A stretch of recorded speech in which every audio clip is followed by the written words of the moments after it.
പൊതുമരാമത്ത് വകുപ്പിന് കീഴിലുള്ള 2 ദേശീയപാതകളുടെ വികസനത്തിന് കേന്ദ്ര സർക്കാർ 804 കോടി രൂപ അനുവദിച്ചു.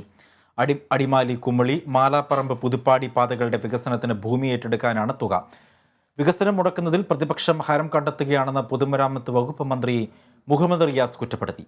തീരദേശ ഹൈവേ, ഗ്രീൻഫീൽഡ് ഹൈവേ എന്നിവയിൽ പ്രതിപക്ഷ എതിർപ്പ് ചൂണ്ടിക്കാട്ടിയാണ് മന്ത്രിയുടെ ദേശീയപാത അടിമാലി കുമളി പാത നവീകരണവും ദേശീയപാത 766 കോഴിക്കോട് മലാപ്പറമ്പ് മുതൽ വയനാട് ചുരത്തിന്റെ താഴെ പുതുപ്പാടി ദേശീയപാത വികസനത്തിനും സംസ്ഥാന സർക്കാർ 2 പദ്ധതികൾ മുന്നോട്ട് വെച്ചു.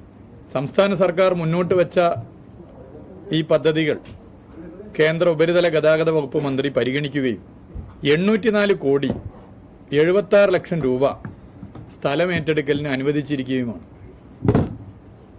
ഇത് ഏറെ സന്തോഷകരമായ ഒരു കാര്യമാണ്.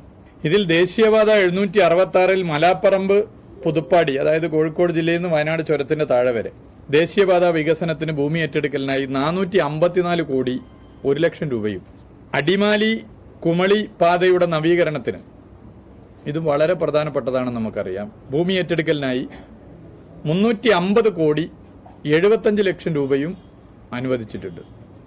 മൊത്തം 804 കോടി 76 ലക്ഷം രൂപ അനുവദിച്ചു.